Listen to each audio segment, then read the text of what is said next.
Hey guys, welcome back to the channel. I'm here with my Focus RS Mark II. It's been just over a year. I've owned the car now.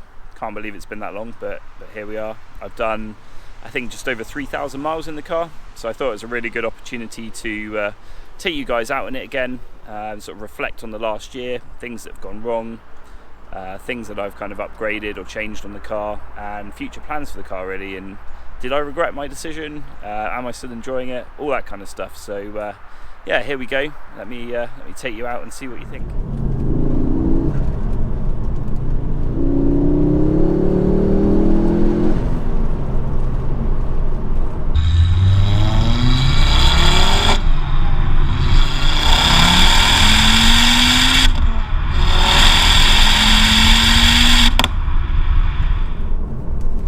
So guys, it's been an entire year of owning my Mark II Focus RS. I've done just over 3,000 miles in the car. I've used it probably not quite as much as I hoped, but I've managed to use it a fair amount. I've taken it to a few shows, taken it to a few breakfast meets, a few drives with friends, things like that. Taken the wife on a few nights out, although again probably not as many as I should have done, but you know, maybe next year. But yeah, no, it's been a good year overall. There's been a few things that I've had to sort of sort out on the car. So just to sort of recap on the car for those of you that haven't seen my previous videos, this is a Mark II Focus RS. It's a Mountune MP350, and that's how I bought it. See, some of those bits are a little bit harder to find now, the fuel pump and the intercooler. So it was quite nice to get those bits there. I bought the car from a dealer, so I had a bit of warranty on it, which turned out to be quite handy. Haven't had a huge amount of stuff go wrong. When I first bought the car, basically the first time it rained, there was a bit of water coming in up here. Turned out to be the windscreen seal, so ended up getting that replaced pretty much straight away. Yeah, basically the car had, I found in the paperwork it had a windscreen fitted the previous year. Obviously not done a brilliant job there, and yeah, obviously replaced that again and sealed it up, and it's all good now. Also had a reverse light switch done under warranty, so that was just basically putting it in reverse. The reverse sensors and lights weren't staying on as they should, they were sort of a bit intermittent, so that was done. And also had a new GPS antenna for the Lux 2 nav. So again, none of those things were like really catastrophic or really would have been really expensive. I guess the windscreen potentially would have been fairly expensive on its own, but might have been able to do that for insurance, I guess. I'm not sure, but yeah, it was certainly worth having the warranty. That's obviously now expired and I'm on my own, so we'll see how that goes.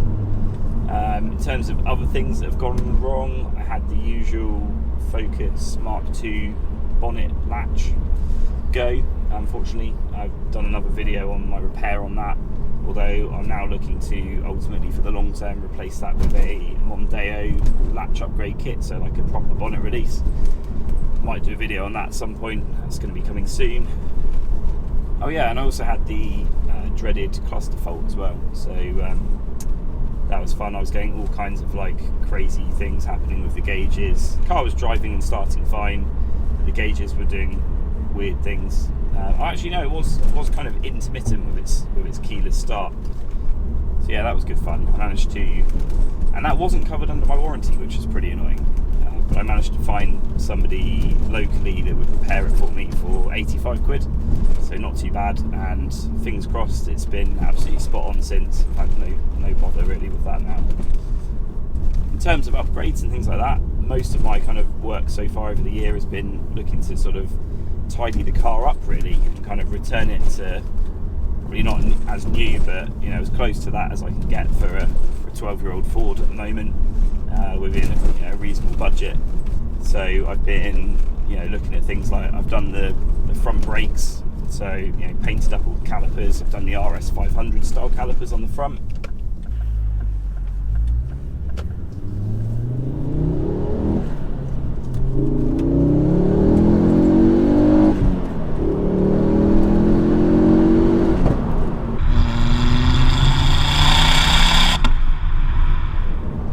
yeah, whilst doing the calipers and all of that, I also replaced the front brakes for EBC yellowstuff pads and their groove discs, so they're all nice and new. Just about to do the same on the rear. I've got that kind of ready to go, and I'm going to also replace those splash guards that are on the back. They're just sort of getting a bit rusty, a bit tatty, so they're going to get replaced. After that, hopefully looking at a wheel refurb. That'll be the next thing. What else have I done? Also replaced all the RS badges with the DMB gel overlays. Again, just getting a little bit tatty. Replaced my Mountune badge.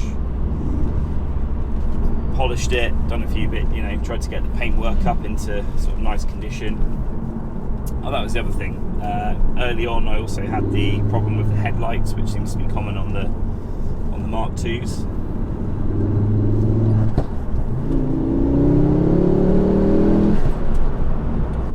When I first got the car, I noticed driving it at night. So it was about this time last year. So I was taking it out a few sort of evening drives and stuff like that. It's getting a bit dark. The headlights were absolutely terrible.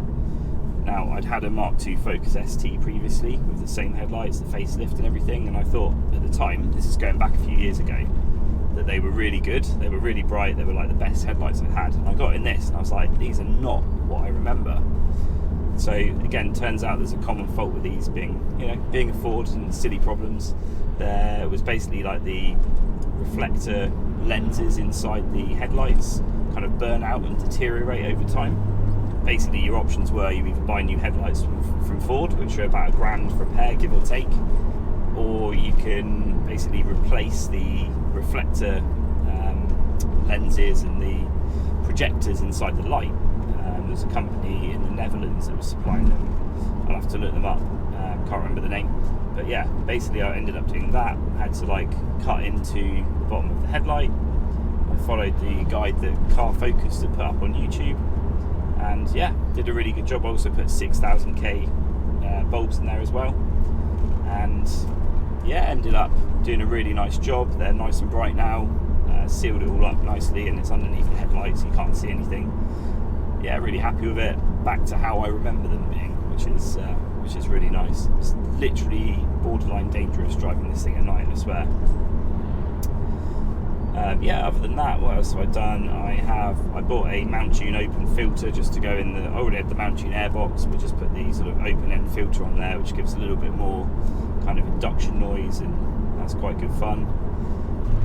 I've also done a D-res on the exhaust at the moment, so obviously this car, as part of its Mountune MP350 kit, already had the Mountune downpipe on, but the rest of the exhaust system was standard, and I found it was a little bit quieter than what I would really like. Still sounds really good, but it's just could have done with a bit more noise.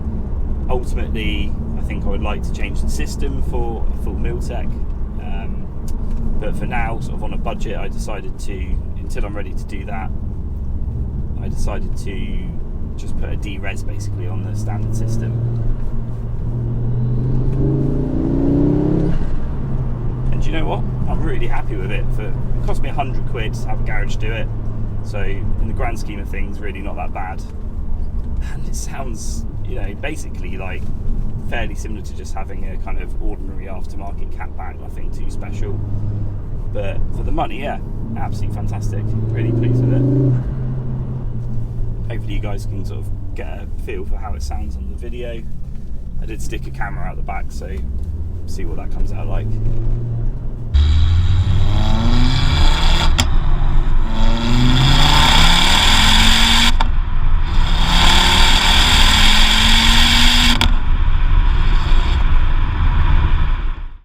Another thing I've done, when I got the car, the front grills were starting to look a little bit tatty. I think they kind of seem to go like this on most RSs that have actually been driven. But the wire mesh, really, that was the sort of main problem. So I ended up taking off the front bumper, stripped out both the grills, sent them off to be powder coated. So they've come back really nice. They've cleaned them all up, sandblasted them, taken off all the rust, and then powder coated them in gloss black. While I was there, I also took the opportunity to take out the front mount intercooler, and then I also resprayed that and added the Mountune logo using a stencil that I got on their website. So put that all back together. It looks really smart now. Another little touch I've added to the car was to switch the number plate as well. just decided I wanted to add a little personal plate there. Always wanted my RS to have an RS plate, so now it's got that. Really happy with it. So future plans for the car, like I said, I want to kind of concentrate on sort of tidying things up at the moment. So once those rear brakes are done, I'm going to be doing the wheel refurb next. They're not absolutely terrible, but they're just, you know, I think a couple of them are corroding a little bit just with age. They're not particularly curbed or anything like that, but it'd be nice just to freshen it up. I've already bought in advance new RS badges and new Ford centre caps, so that'll all be nice. Ultimately, in the long run, I'd quite like to do an underbody restoration on the car. So yeah, that should obviously tidy that up a bit underneath. And then, yeah, I think performance-wise, to be honest, it does go really well with the MP350 kit. I wouldn't mind just that little bit more, and obviously a bit more noise, a bit more drama. If I can try and get it up to the Mountune MP350, ultimately I'd probably leave it there. I'll need to purchase a few bits for that. Obviously the full exhaust system probably being the biggest expense. I've already got a lot of the stuff from the MP350 kit, but I'll also need the plenum, I think the recirc valve, and then obviously the map itself. So yeah, it shouldn't be too bad in the grand scheme of things. And those bits are all relatively straightforward to come by. You can still buy the plenum and the recirc valve from Mountune, I believe. So that's kind of ultimately where I'd like to go. I've driven, as you might have seen in my other videos, I've driven a Collins CP420 Mark II RS. So I kind of know what these cars are like with a bit more power. I think 375 will be absolutely fine for me, to be honest. And I know, sometimes Mountune can be a bit conservative with their sort of figures anyway. So yeah, that's probably my kind of long-term goal with the car. If I can get it up to Mountune MP350, I can get it, looking as close to original and sort of factory fresh as I can, kind of that OEM plus sort of look. I might be tempted just to lower the car a little bit on springs. I don't want to go too mad. I quite like the way it looks now, but the ride height is a little bit high from the factory, especially on the front. I've got no complaints with the handling, etc. It's just, it'd be nice to have it just sat down a little bit more. But I want to keep the car looking fairly sort of OEM, really. That's kind of something I enjoy about it. I really like the way these cars look as they come from the factory. So yeah, I just want to enhance it a little bit, but not go too mad, and get the car in really, really nice condition, and then just enjoy driving it on nice days. Really, it's just what it's all about. I intend to enjoy driving it. That's it, and then hopefully sit on it for a really long time. That's providing I don't have to sell it next year to pay for electricity, gas, and high interest rate mortgages. But fingers crossed, hey.